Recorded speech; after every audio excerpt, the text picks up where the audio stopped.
മുൻ LDF സർക്കാർ അധികാരത്തിന് തൊട്ടുമുമ്പ് പ്രഖ്യാപിക്കുകയും വലിയ ജനപ്രീതി നേടുകയും ചെയ്ത സ്ത്രീ സുരക്ഷാ പെൻഷൻ പദ്ധതി പുതിയ UDF സർക്കാരിന്റെ കാലത്ത് തുടരുമോ അതോ ഭരണമാറ്റത്തോടെ ഈ പദ്ധതിയും വഴിമുട്ടി പോകുമോ എന്ന ആശങ്കയിലാണ് സംസ്ഥാനത്തെ ഭൂരിപക്ഷം ഗുണഭോക്താക്കളും. അപേക്ഷ സമർപ്പിച്ച് ആനുകൂല്യവും പ്രതീക്ഷിച്ച് കാത്തിരിക്കുന്ന സാധാരണക്കാരായ സ്ത്രീകളെ സംബന്ധിച്ചിടത്തോളം ഈ പദ്ധതി കേവലം ഒരു രാഷ്ട്രീയ പ്രഖ്യാപനമല്ല, മറിച്ച് അവരുടെ ദൈനംദിന ജീവിത ചെലവുകളെ താങ്ങി നിർത്താൻ കെൽപ്പുള്ള വലിയൊരു ആശ്വാസമായിരുന്നു. എന്നാൽ പുതിയ സർക്കാർ അധികാരത്തിൽ വന്നതോടെ പദ്ധതിയുടെ സുതാര്യതയും ഗുണഭോക്താ പട്ടികയും വിശ്വസ്തതയും കുറിച്ച് ഉയർന്നു വരുന്ന ഗുരുതരമായ ചില പരാതികളുടെ പശ്ചാത്തലത്തിൽ ഓരോ അപേക്ഷയും സൂക്ഷ്മമായി പുനർപരിശോധിക്കാൻ ധനവകുപ്പും മുഖ്യമന്ത്രിയും നേരിട്ട് ഉത്തരവിട്ടിരിക്കുകയാണ്. ഇതോടെ പദ്ധതി അനിശ്ചിതത്വത്തിലായെന്ന് പ്രതിപക്ഷം ആരോപിക്കുമ്പോൾ അർഹരായവർക്ക് മാത്രം സഹായം കൃത്യമായി ലഭിക്കാനുള്ള ശുദ്ധീകരണ പ്രക്രിയയാണ് ഇതെന്നും സർക്കാരിന്റെ വിശദീകരണം. ഈ പശ്ചാത്തലത്തിൽ എന്താണ് യഥാർത്ഥത്തിൽ നിയമസഭയിൽ സംഭവിച്ചതെന്നും ഈ പദ്ധതിയുടെ ഭാവി ഇനി എങ്ങോട്ടെന്നുമാണ് ഇന്നത്തെ ഈ പ്രത്യേക റിപ്പോർട്ടിൽ നമ്മൾ സമഗ്രമായി പരിശോധിക്കുന്നത്. നിയമസഭയുടെ പുതിയ സമ്മേളനം ആരംഭിച്ചതു മുതൽ തന്നെ ഭരണപ്രതിപക്ഷ ഭേദമന്യേ സഭയെ ചൂടുപിടിപ്പിച്ച പ്രധാന ആയുധം ഈ സ്ത്രീ സുരക്ഷാ പെൻഷന്റെ വിതരണത്തിലുണ്ടാകുന്ന കാലതാമസമായിരുന്നു. പ്രതിപക്ഷ നിരയിലെ പ്രമുഖ നേതാവായ SC മൊയ്തീൻ അടിയന്തരമായ പ്രമേയം നോട്ടീസിലൂടെ ഈ വിഷയം സഭയുടെ മുൻപിലേക്ക് കൊണ്ടുവരികയും കടുത്ത സാമ്പത്തിക പ്രതിസന്ധിയിലൂടെ കടന്നുപോകുന്ന പാവപ്പെട്ട സ്ത്രീകളെ സർക്കാർ വഞ്ചിക്കുകയാണെന്നും ആഞ്ഞടിക്കുകയും ചെയ്തു. മുൻ സർക്കാർ എല്ലാം നിയമപരമായ നടപടിക്രമങ്ങളും പാലിച്ച് തദ്ദേശ സ്വയംഭരണ സ്ഥാപനങ്ങളുടെ വാർഡ് സമിതികൾ വഴി വളരെ സുതാര്യമായി തയ്യാറാക്കിയ ഗുണഭോക്താ പട്ടികയെ രാഷ്ട്രീയ കാരണങ്ങളാൽ അട്ടിമറിക്കാനാണ് പുതിയ ഭരണകൂടം ശ്രമിക്കുന്നതെന്ന് പ്രതിപക്ഷം കുറ്റപ്പെടുത്തി. എന്നാൽ പ്രതിപക്ഷത്തിന്റെ ഈ കടുത്ത ആരോപണങ്ങൾക്ക് ഭരണപക്ഷത്തിന്റെ ഭാഗത്തു നിന്നും മുഖ്യമന്ത്രി VD സതീശൻ വളരെ കൃത്യവും ദീർഘവുമായ മറുപടിയാണ് സഭയിൽ നൽകിയത്. പദ്ധതി പൂർണ്ണമായി നിർത്തലാക്കാൻ സർക്കാർ ഒരിടത്തും തീരുമാനിച്ചിട്ടില്ലെന്നും എന്നാൽ മുൻ സർക്കാർ തിരഞ്ഞെടുപ്പ് ലക്ഷ്യം വെച്ച് ധൃതി പിടിച്ച് തയ്യാറാക്കിയ പട്ടികയിൽ വ്യാപകമായ ക്രമക്കേടുകളും അപാകതകളും കണ്ടെത്തിയിട്ടുണ്ടെന്നും അദ്ദേഹം വ്യക്തമാക്കി. അർഹതയില്ലാത്ത പലരും രാഷ്ട്രീയ സ്വാധീനത്താൽ പട്ടികയിൽ കയറിക്കൂടിയപ്പോൾ തീർത്തും നിർദ്ധരായ ലക്ഷക്കണക്കിന് സ്ത്രീകൾ പുറത്തുപോയ സാഹചര്യത്തിൽ ഒരു സമഗ്രമായ പുനർപരിശോധനയില്ലാതെ മുന്നോട്ടു പോകാൻ കഴിയില്ലെന്ന ശക്തമായ നിലപാടിലാണ് മുഖ്യമന്ത്രിയും പുതിയ സർക്കാരും ഉറച്ചു നിൽക്കുന്നത്. ഈ വലിയ രാഷ്ട്രീയ തർക്കങ്ങളുടെയും വിവാദങ്ങളുടെയും പശ്ചാത്തലം നമ്മൾ കൃത്യമായി മനസ്സിലാക്കണമെങ്കിൽ 2026 നിയമസഭാ തെരഞ്ഞെടുപ്പിന് തൊട്ടുമുമ്പുള്ള നാളുകളിലേക്ക് പിന്നോട്ട് പോകേണ്ടതുണ്ട്. അന്ന് അധികാരത്തിലിരുന്ന മുൻ LDF സർക്കാർ സംസ്ഥാനത്തെ സ്ത്രീ വോട്ടർമാരെയും പിന്നോക്ക വിഭാഗങ്ങളെ ലക്ഷ്യമിട്ടാണ് വലിയൊരു സാമൂഹ്യ ക്ഷേമ പദ്ധതിയായി ഈ സ്ത്രീ സുരക്ഷാ പെൻഷൻ പ്രഖ്യാപിച്ചത്. നിലവിൽ വാർദ്ധക്യകാല പെൻഷനോ വിധവാ പെൻഷനോ അല്ലെങ്കിൽ മറ്റ് യാതൊരുവിധ സാമൂഹ്യ സുരക്ഷാ പെൻഷനുകളോ ലഭിക്കാത്തവരും എന്നാൽ സാമ്പത്തികമായി കടുത്ത പിന്നോക്കാവസ്ഥ നേരിടുന്നവരുമായ സ്ത്രീകൾക്ക് ഒരു സ്ഥിര വരുമാനം ഉറപ്പാക്കുക എന്നതായിരുന്നു ഇതിന്റെ കാതൽ. ഇതിനായി സർക്കാർ നിശ്ചയിച്ച കടുത്ത മാനദണ്ഡങ്ങൾ പ്രകാരം 35 വയസ്സിനും 60 വയസ്സിനും ഇടയിൽ പ്രായമുള്ള പൊതുവിതരണ സമ്പ്രദായത്തിലെ മഞ്ഞ, പിങ്ക് കാർഡ് എന്നീ മുൻഗണന ഭാഗത്തിൽപ്പെടുന്ന സ്ത്രീകൾക്കായിരുന്നു ഈ പദ്ധതിയുടെ ആനുകൂല്യങ്ങൾക്ക് അർഹത ഉണ്ടായിരുന്നത്. കൂടാതെ സമൂഹത്തിൽ ഏറ്റവും കൂടുതൽ പാർശ്വവൽക്കരിക്കപ്പെട്ട ട്രാൻസ്ജെൻഡർ സ്ത്രീകളെയും പ്രത്യേക പരിഗണന നൽകി ഈ പദ്ധതിയുടെ ഗുണഭോക്താക്കളായി ഉൾപ്പെടുത്താൻ അന്ന് തീരുമാനിച്ചിരുന്നു.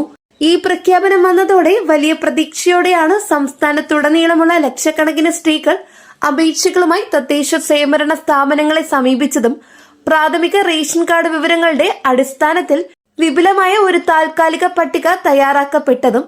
എന്നാൽ തെരഞ്ഞെടുപ്പ് പ്രഖ്യാപനവും തുടർന്നുണ്ടായ ഭരണമാറ്റവും ഈ പദ്ധതിയുടെ സുഗമമായ നടത്തിപ്പിന് വലിയൊരു തടസ്സമായി മാറുകയായിരുന്നു എന്ന് വേണം പറയാൻ. പുതിയ UDF സർക്കാർ അധികാരം ഏറ്റെടുത്തയുടൻ വിവിധ ജില്ലകളിൽ നിന്നായി ഈ പെൻഷൻ പട്ടികയ്ക്കെതിരെ നൂറുകണക്കിന് പരാതികളാണ് മുഖ്യമന്ത്രിയുടെ പൊതുജന പരാതി പരിഹാര സെല്ലിലേക്കും ധനവകുപ്പിലേക്കും പ്രവാഹിച്ചത്.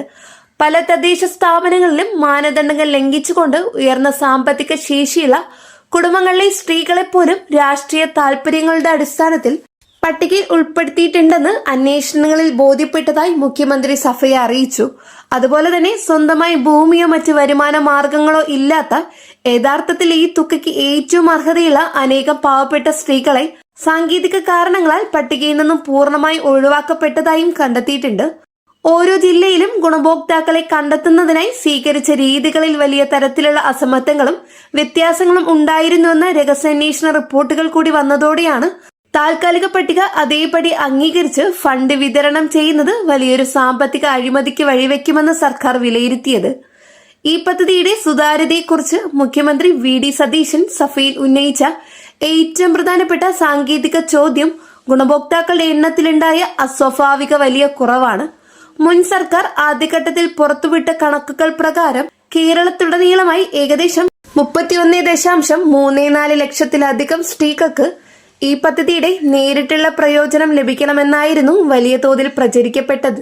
എന്നാൽ തിരഞ്ഞെടുപ്പ് കഴിഞ്ഞ് ഔദ്യോഗിക ഫയലുകൾ പരിശോധിച്ചപ്പോൾ ഈ ഗുണഭോക്താക്കളുടെ എണ്ണം പെട്ടെന്ന് പകുതിയോളം കുറഞ്ഞ് 16.49 ലക്ഷമായി ചുരുങ്ങിയത് എങ്ങനെയാണെന്ന് വ്യക്തമാക്കാൻ മുൻ ഭരണാധികാരികൾക്ക് കഴിഞ്ഞിട്ടില്ലെന്നും മുഖ്യമന്ത്രി കുറ്റപ്പെടുത്തി.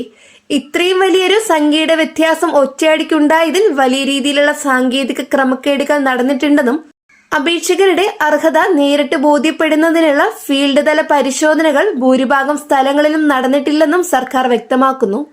റേഷൻ കാർഡിന്റെ ഡാറ്റാബേസ് മാത്രം അടിസ്ഥാനമാക്കി തയ്യാറാക്കിയ ഈ പട്ടികയിൽ യഥാർത്ഥ അർഹത ഉറപ്പുവരുത്താൻ യാതൊരുവിധ സ്വതന്ത്ര പരിശോധനാ സംവിധാനവും മുൻ സർക്കാർ ഏർപ്പെടുത്തിയിട്ടിരുന്നില്ല എന്നതാണ് ഇപ്പോഴത്തെ ഈ അടിയന്തര പുനർപരിശോധനയ്ക്ക് സർക്കാരിനെ പ്രേരിപ്പിച്ച ഏറ്റവും വലിയ ഘടകം. എന്നാൽ ഭരണപക്ഷത്തിന്റെ ഈ വാദങ്ങളെയും കണ്ടെത്തലുകളെയും അപ്പാടെ തള്ളിക്കളഞ്ഞുകൊണ്ട് പ്രതിപക്ഷ നേതാവ് പിണറായി വിജയനും മുൻ മന്ത്രി AC മൊയ്തീനും സഭയിൽ കടുത്ത പ്രതിരോധമാണ് തീർത്തത്. ഈ പദ്ധതി ഒരു ദിവസം കൊണ്ടല്ലെങ്കിൽ ഏതെങ്കിലും തരത്തിലുള്ള രാഷ്ട്രീയ ലക്ഷ്യത്തോടെയോ മാത്രം ധൃതി പിടിച്ചുണ്ടാക്കിയെടുത്ത ഒന്നല്ലെന്നും കൃത്യമായ ആസൂത്രണത്തോടെയാണ് ഇതിന്റെ എല്ലാ ഘട്ടങ്ങളും പൂർത്തിയായതെന്നുമാണ് അവർ വാദിച്ചത്. അപേക്ഷകൾ സ്വീകരിക്കുന്ന ഘട്ടത്തിലും അത് തദ്ദേശ സ്വയംഭരണ സ്ഥാപനങ്ങളുടെ പരിധിയിൽ വെച്ച് പരിശോധിക്കുന്ന സമയത്തും സംസ്ഥാനത്തെ ഏറ്റവും ആധുനികമായ ഡിജിറ്റൽ സംവിധാനങ്ങളെല്ലാം വിനിയോഗിച്ചിരുന്നെന്നും പ്രതിപക്ഷം ചൂണ്ടിക്കാണിക്കുന്നു. ഗുണഭോക്താക്കളുടെ കൃത്യത ഉറപ്പുവരുത്താൻ ആധാർ കാർഡ് ലിങ്കിംഗ്, തദ്ദേശ സ്ഥാപനങ്ങളിലെ സ്മാർട്ട് സംവിധാനം, സിവിൽ സപ്ലൈസ് വകുപ്പിന്റെ പൊതുവിതരണ ഡാറ്റാബേസ് കൂടാതെ സർക്കാർ ജീവനക്കാരുടെ വിവരങ്ങൾ അടങ്ങിയ സ്പാർക്ക് സോഫ്റ്റ്വെയർ എന്നിവയെല്ലാം പരസ്പരം ബന്ധിപ്പിച്ചാണ് അനർഹരെ ഒഴിവാക്കിയത്. ഇത്രയും സുരക്ഷിതമായ ഡിജിറ്റൽ പരിശോധനകൾ കഴിഞ്ഞിട്ടും വീണ്ടും തുടക്കം മുതൽ ഫീൽഡ് വെരിഫിക്കേഷൻ നടത്തണമെന്ന് പറയുന്നത് പാവപ്പെട്ട സ്ത്രീകൾക്ക് പണം നൽകാതിരിക്കാനും പദ്ധതി അനിശ്ചിതകാലത്തേക്ക് നീട്ടിക്കൊണ്ടു പോകാനുമുള്ള രാഷ്ട്രീയ തന്ത്രം മാത്രമാണെന്ന് പ്രതിപക്ഷം സഭയിൽ ആരോപിച്ചു. രാഷ്ട്രീയ പോരാട്ടങ്ങൾക്കപ്പുറം ഈ പദ്ധതി നടപ്പാക്കുന്നതിൽ നിലവിലെ സർക്കാർ നേരിടുന്ന ഏറ്റവും വലിയ വെല്ലുവിളി എന്നത് സാമ്പത്തികവും ഭരണപരവുമായ ചില സുപ്രധാന നടപടിക്രമങ്ങളാണ്. സംസ്ഥാന ബജറ്റിൽ ഈ സ്ത്രീ സുരക്ഷാ പെൻഷൻ പദ്ധതിക്കായി വലിയൊരു തുക വകയിരുത്തിയിട്ടുണ്ടെന്നതാണ് നിയമസഭയിൽ രണ്ടു കൂട്ടരും സമ്മതിക്കുന്ന ഒരു പൊതുസത്യം. എന്നാൽ ഭരണപരമായ ചട്ടങ്ങൾ അനുസരിച്ച് ബജറ്റിൽ ഒരു പദ്ധതിക്ക് തുക ഉൾപ്പെടുത്തിയത് കൊണ്ട് മാത്രം ആ തുക ഗുണഭോക്താക്കളുടെ അക്കൗണ്ടിലേക്ക് നേരിട്ട് വിതരണം ചെയ്യാൻ ധനവകുപ്പിന് സാധിക്കില്ല. അതിനായി ആദ്യം ഗുണഭോക്താക്കളുടെ അന്തിമ പട്ടിക തയ്യാറാക്കി ഗസറ്റ് വിജ്ഞാപനം ചെയ്യേണ്ടതുണ്ട്. അതിനുശേഷം ധനവകുപ്പിന്റെ പ്രത്യേക സാമ്പത്തിക അനുമതി വാങ്ങുകയും ബന്ധപ്പെട്ട സാമൂഹിക നീതി വകുപ്പോ തദ്ദേശ വകുപ്പോ ഇതിനായി കൃത്യമായ ഭരണാനുമതി പുറപ്പെടുവിക്കുകയും വേണം. ഈ ഔദ്യോഗിക നടപടിക്രമങ്ങൾ ഒന്നും തന്നെ മുൻ സർക്കാരിന്റെ കാലത്ത് പൂർണ്ണമായും പൂർത്തിയാക്കിയിട്ടില്ലായിരുന്നു. അതുകൊണ്ട് തന്നെ നിലവിലെ പുനർപരിശോധന പൂർത്തിയാക്കാതെ സംസ്ഥാനത്തിന്റെ ഖജനാവിൽ നിന്നും കോടിക്കണക്കിന് രൂപ പെട്ടെന്ന് അനുവദിക്കാൻ കഴിയില്ലെന്നുമാണ് പുതിയ ഭരണകൂടം വ്യക്തമാക്കുന്നത്. വരും ദിവസങ്ങളിൽ നടക്കാൻ പോകുന്ന ഈ ഭരണപരമായ സൂക്ഷ്മ പരിശോധനകളുടെ ഫലത്തെ ആശ്രയിച്ചാണ് ഒരു വശത്ത് തങ്ങൾക്ക് ലഭിക്കേണ്ട സാമ്പത്തിക സഹായം എപ്പോൾ കിട്ടുമെന്നറിയാതെ നിരാശയിലും ആശങ്കയിലും കഴിയുന്ന ലക്ഷക്കണക്കിന് പാവപ്പെട്ട സ്ത്രീകളും പ്രതിപക്ഷങ്ങളും മറുവശത്ത് പൊതുപണം ഒരണ പോലും ചോർന്നു പോകാതെ കൃത്യമായി കൈകളിൽ എത്തുന്നുണ്ടെന്ന് ഉറപ്പുവരുത്തേണ്ട സർക്കാരിന്റെ വലിയ ഉത്തരവാദിത്തമാണ് ഇവിടെ നേർക്കുനേർ നിൽക്കുന്നത്. ഏതായാലും ഈ പെൻഷൻ പദ്ധതി സർക്കാർ പൂർണ്ണമായും പിൻവലിക്കില്ലെന്ന് മുഖ്യമന്ത്രി ഉറപ്പു നൽകിയിട്ടുണ്ടെങ്കിലും അനർഹരെ പൂർണ്ണമായും ഒഴിവാക്കിയിട്ടുള്ള ഒരു പുതിയ പട്ടിക മാത്രമായിരിക്കും ഇനി പുറത്തു വരികയെന്ന് വ്യക്തമാണ്. ഈ പദ്ധതിയുമായി ബന്ധപ്പെട്ട് വരും ദിവസങ്ങളിൽ ഉണ്ടാകുന്ന എല്ലാ പുതിയ ഭരണ തീരുമാനങ്ങളും പരിശോധന പൂർത്തിയാകുന്ന തീയതികളും അതുപോലെ ഗുണഭോക്താക്കളെ ബാധിക്കുന്ന പ്രധാന മാറ്റങ്ങളും ഔദ്യോഗിക റിപ്പോർട്ടുകളിലൂടെ ഞങ്ങൾ നിങ്ങളെ അറിയിക്കുന്നതായിരിക്കും. ഈ വീഡിയോ നിങ്ങൾക്ക് ഉപകാരപ്പെട്ടുവെങ്കിൽ തീർച്ചയായിട്ടും ലൈക്ക് ചെയ്യാനും ഷെയർ ചെയ്യാനും മറക്കരുത്. ഇതുപോലുള്ള കൂടുതൽ വാർത്തകൾക്കായി ചാനൽ സബ്സ്ക്രൈബ് ചെയ്യാനും തൊട്ടടുത്ത് കാണുന്ന ബെല്ലൈക്കൺ അമർത്താനും മറക്കരുത്. കൂടാതെ ഫേസ്ബുക്കിൽ കാണുന്നവർ പേജ് ഫോളോ കൂടി ചെയ്യുക. നിങ്ങളുടെ വിലയേറിയ അഭിപ്രായം താഴെ കമന്റിൽ രേഖപ്പെടുത്താനും മറക്കരുത്.